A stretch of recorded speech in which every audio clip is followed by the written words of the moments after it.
আজিৰ এই ভিডিঅ'ত লৈ আহিছোঁ এটা বহুত জৰুৰী অংক যিটো যিকোনো এক্সামত এই নিয়মত অংকবিলাক দিয়ে যিকোনো চাকৰিৰ কাৰণে আমি যিবিলাক এক্সাম দিব যাওঁ তাত আমি এনেকুৱা নিয়মত এটা আমি অংক পাওঁ আৰু এইটো আমাৰ ক্লাছ 8ৰ যিখন জাতীয় বিদ্যালয়ৰ কিতাপ সেই জাতীয় বিদ্যালয়ৰ কিতাপৰে অংক হয় এইটো এতিয়া আমি অংকটো কেনেকৈ কৰিম বা আমি দেখা পাওঁ যে আমি যেতিয়া চাকৰিৰ কাৰণে যিকোনো এক্সাম দিব যাওঁ তাত এনেকুৱা ধৰণৰ কিছুমান প্ৰশ্ন আহে যিটো আমি এৰি থৈ আহিব লগা হয় তাই আমি নিয়মটো চাওঁ কি ক'লে প্ৰশ্নটো ভালকৈ চাবা এনেই এই প্ৰশ্নটো হৈছে ক্লাছ 8ৰ যিখন জাতীয় বিদ্যালয়ৰ কিতাপ অনুশীলনী 3ৰ বিৰ প্ৰশ্নটো কি ক'লে চোৱা এ আৰু বিৰ মাজত ৭,১০০ টকা এনেদৰে ভগোৱা যাতে এ পোৱাৰ টকাৰ এক পঞ্চমাংশ মানে হৈছে 1/5 বিয়ে পোৱা টকাৰ এক ষষ্ঠাংশতকৈ মানে 1/6তকৈ 155 টকা বেছি হয় কি ক'লে যে এ পোৱা টকাৰ এক পঞ্চমাংশ মানে এ পোৱা টকাৰ এক পঞ্চমাংশ মানে 5/1 ভাগ বিয়ে পোৱা টকাৰ এক ষষ্ঠাংশ মানে 6/1 ভাগতকৈ 155 টকা কি হৈ আছে বেছি এতিয়া আমি উলিয়াব লাগে যে এ আৰু বিয়ে কিমান কিমান টকা পাব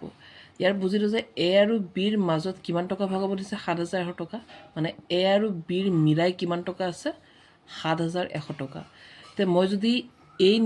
এই চিষ্টেমত এ আৰু বিক মই টকাটো ভগাব যাওঁ তে এৰ ভাগত কিমান টকা পৰিব আৰু বিৰ ভাগত কিমান টকা পৰিব তো আমি অংকটো কেনেকৈ আগুৱাই নিম এইবিলাক অংকই যিকোনো এক্সামত আহে তে আমি প্ৰথম গম পাই আছোঁ যে আমি লিখিম দিয়া আছে কি দিয়া আছে যে এ আৰু বি মিলাই কিমান টকা আছে ৭,১০০ টকা মানে এইটো A plus B is equal to ৭,১০০ টকা মানে এ আৰু বি মিলাই সিহঁত দুজনৰ মিলাই কিমান টকা হৈ আছে মানে ৭,১০০ টকাটো ইহঁত দুজনক যিহেতু মই ভগাই দিব লাগিব গতিকে ইহঁত দুজনৰ মিলাই ৭,১০০ টকা হৈ আছে আমি এটা কাম কৰোঁ ইয়াৰ পৰা আমি নাজানো এৰ কিমান টকা আছে বিৰ কিমান টকা আছে সেইকাৰণে আমি এটা কাম কৰিম ইয়াৰ পৰা যিকোনো এজনৰ কৰি পেলাম তে আমি যদি ইয়াৰ পৰা এৰ কৰি দিওঁ তে প্লাছৰ বি এইটোৰ পৰা গ'লে মাইনাছৰ হ'ব মানে এইটো ৭,১০০ টকা মাইনাছ বি এইটো আমি এনেই সমীকৰণ 1 বুলি ৰাখি থওঁ হৈছে মানে মই বিৰ এটা আনুমানিক মান উলিয়াইছোঁ এইটো হৈছে 7,100 মাইনাছ বি মানে মই এৰ ঠাইত সহায় পাবৰ কাৰণে মই এই মানটো মই বহাব পাৰিম এতিয়া যাম মই প্ৰশ্নমতে প্ৰশ্নই আমাক কি ক'লে প্ৰশ্নই আমাক ক'লে যে এ পোৱা টকাৰ এক পঞ্চমাংশ মানে এইটো এ ইনটু 1/5 ইজ ইকুৱেল টু ঠিক আছে বিয়ে পোৱা টকাৰ এক ষষ্ঠাংশ মানে বি ইনটু এক ষষ্ঠাংশ মানে 1/6তকৈ কিমান টকা বেছি 155 টকা বেছি বুলি ক'লে আমিতো এড কৰিব লাগিব না প্লাছ 155 ঠিক আছে এইটো এ পোৱা টকাৰ এক পঞ্চমাংশ মানে এইটো এ 1/5 আৰু বি এ পোৱা টকাৰ এক ষষ্ঠাংশ মানে 1/6তকৈ কিমান বেছি 155 বেছি এতিয়া চোৱা আমি জানো যে তলত আছে 5 বাকী এটো ওপৰত পূৰণ হ'ব এ গুণ এ এইফালে কিমান হৈ আছে তলত আছে 6 এইফালে বি গুণ বি প্লাছ 155 এইটো এতিয়া আমি এটা কাম কৰিব পাৰোঁ কামটো কি মই এই চলকটো যিটো এ এটা চলক বি এটা চলক এই বিটো মই এইফালে লৈ আহোঁ যেনেকৈ চোৱা a/5 প্লাছৰ b/6টো এইফালে আহিলে হ'ব মাইনাছৰ b/6 ইজ ইকুৱেল টু 155 ঠিক আছে এতিয়া ইহঁতৰ যে আমি লসাগু লওঁ কিমান হৈ আছে 5 আৰু 6 লসাগু কিমান হৈ আছে 5 6 গুণ 30 হৈ আছে নহয় জানো 5 দি 30ক যাব ছবাৰ 6 লগত যদি মই এ পূৰণ কৰোঁ 6 লসাগু চাগে জানাই চবেই মাইনাছ 6 লগত যদি মই 30 হেৰি কৰোঁ 6 দি যদি মই 30ক হৰণ কৰোঁ তে 6 দি 30ক কেইবাৰ গৈ আছে 5 বাৰ সেই 5 নি আকৌ ওপৰত পূৰণ কৰিব লাগিব কিমান হ'ব 5b ইজ ইকুৱেল টু 155 তলত থাকি গ'ল 30 এতিয়া চোৱা 6a বুলি কওঁতে এৰ আমি আনুমানিক এটা মান উলিয়াইছিলোঁ হয়নে গতিকে আমি এই এৰ ঠাইত আমি তাৰ মানটো বহাই দিম যে 7,100 মাইনাছ বি এইটো হৈছে আমাৰ এৰ মান গতিকে মই এই যিটো এ আছে এৰ ঠাইত মই সেই এৰ মানটো বহাম মানে এইটো 6 ইনটু এৰ মান কিমান আছে 7,100 মাইনাছ বি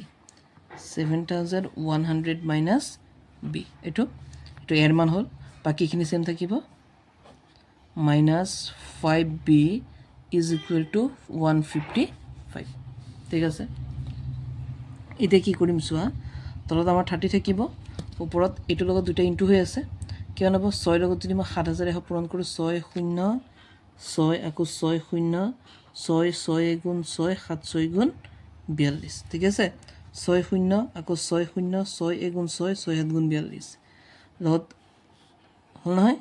মানে কি বুজাই আছে ব্ৰেকেটে পূৰণ বুজাই আছে মানে এই 6টো ইয়াৰ লগতো পূৰণ কৰিম ইয়াৰ লগতো পূৰণ কৰিম হয়নে নাই 6 লগত যদি মই 7,100 পূৰণ কৰিলোঁ মই এইটো পালোঁ বাকী মাইনাছৰ জেগাত মাইনাছ 6 লগত যদি মই বি পূৰণ কৰি মই পাই আছোঁ 6b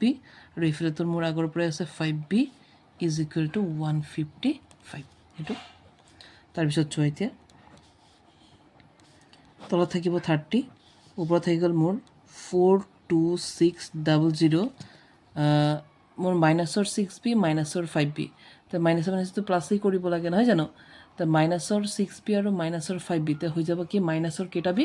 6টা আৰু 5টা 11টা বি নহয় জানো মাইনাছৰ 11b ইজ ইকুৱেল টু 155 ঠিক আছে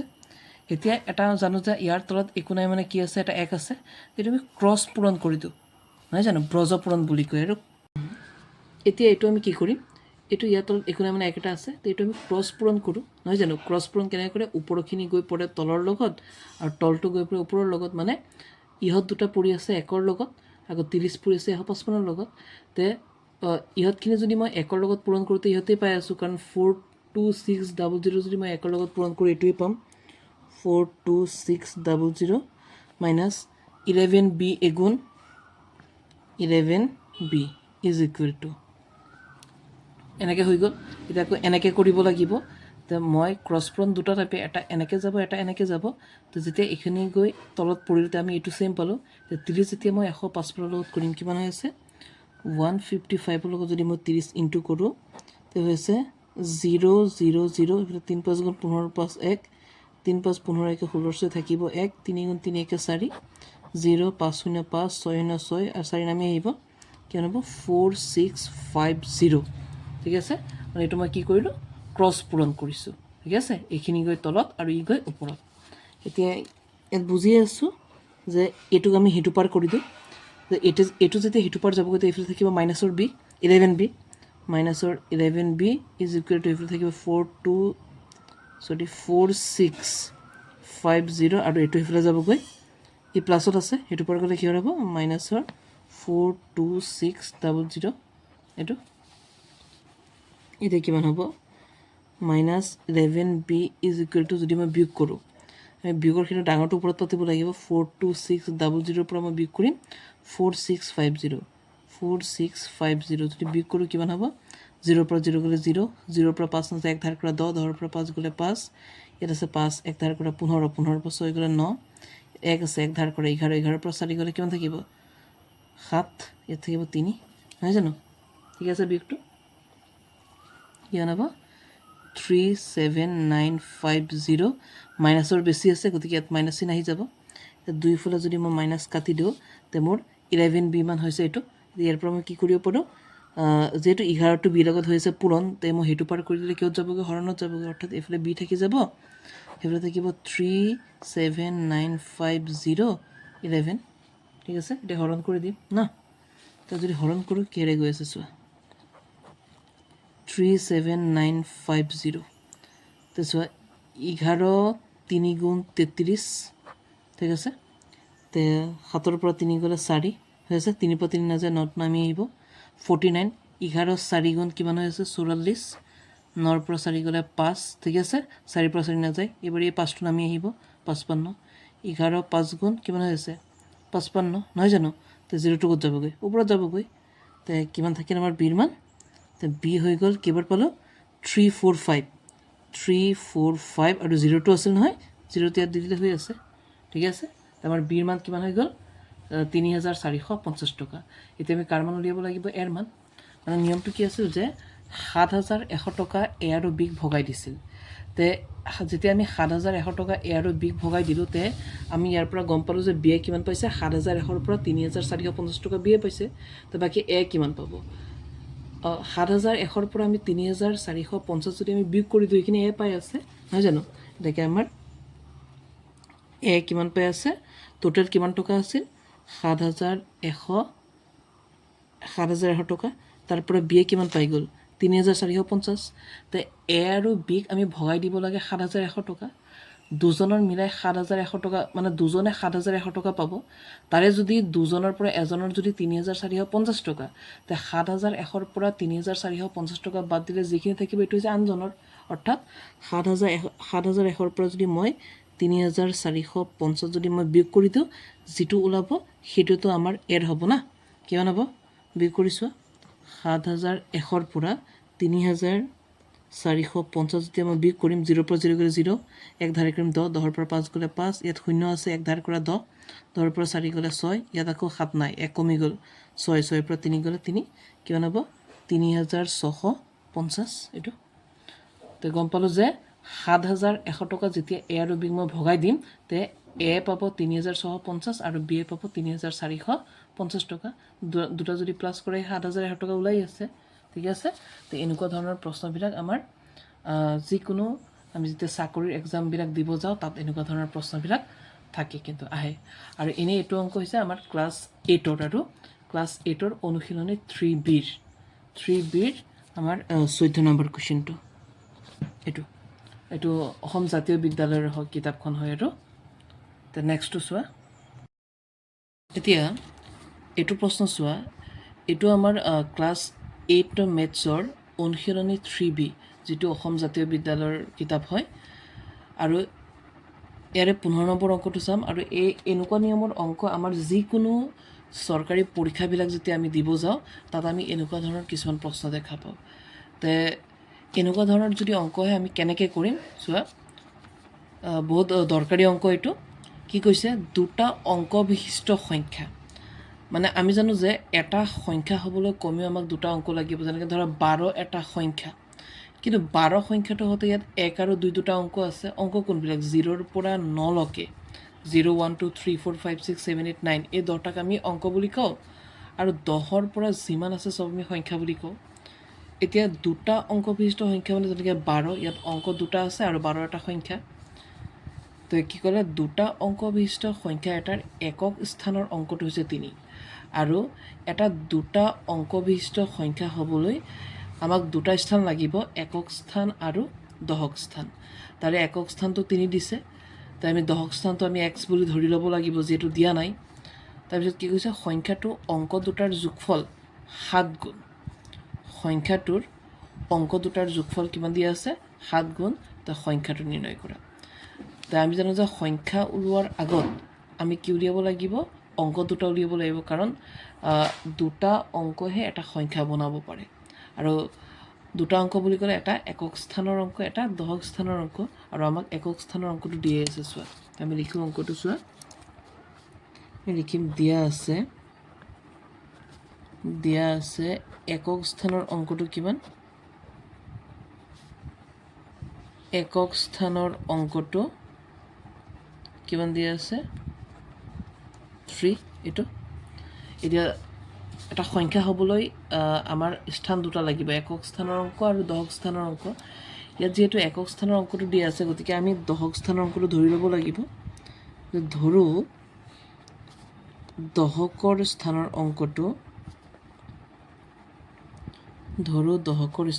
অংকটো কিমান হ'ব x এইটো এতিয়া যেহেতু আমি এককৰ ঘৰৰ অংক আৰু দশকৰ ঘৰৰ অংকটো পালোঁ গতিকে এতিয়া আমি সংখ্যাটো বনাব পাৰিম কাৰণ এটা সংখ্যা হ'বলৈ দুটা অংক লাগিবই এককৰ আৰু দশকৰ অংক দুটা লাগিবই গতিকে এটাকে আমাৰ সংখ্যাটো যদি আমি বনাওঁ তো আমাৰ সংখ্যাটো হ'ব এইটো চোৱা সংখ্যাটো হ'ল এই প্ৰথম দশকৰ কাম কৰিব লাগিব দশক বুলি কওঁতে 10 হৈ আছে আৰু একক বুলি কওঁতে 1 হৈ আছে তো দশকৰ স্থানৰ অংকটো কিমান x কিন্তু এইটো আমি x বুলি লিখিলে নহ'ব যিহেতু ই দশকৰ গতিকে আমি লিখিব লাগিব এইটো কিমান 10x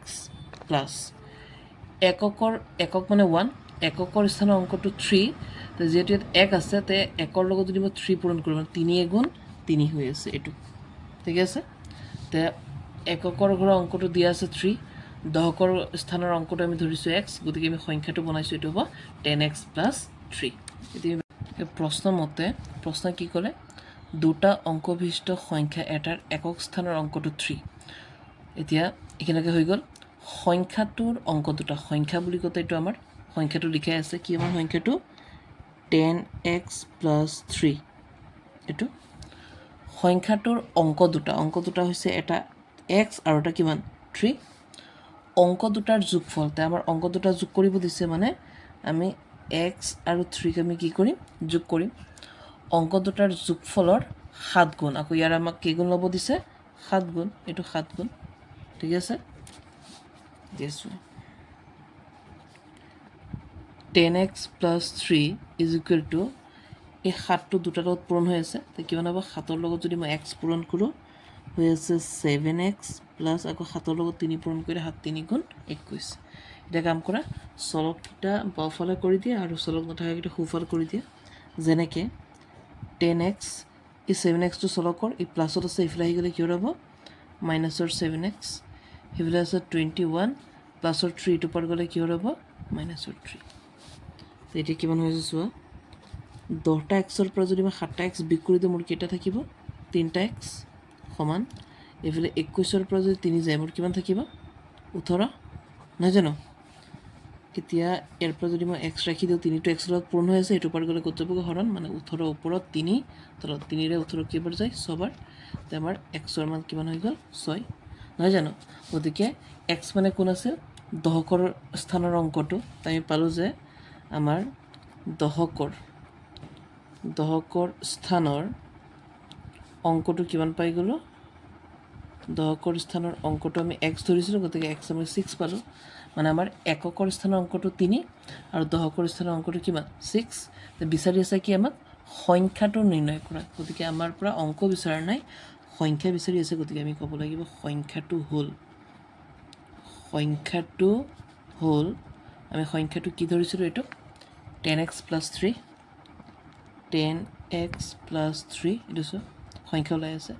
10x বুলি ক'লে 10 × x বুজাই আছে আৰু xৰ মান ইয়াত পালোঁ এইটো চোৱা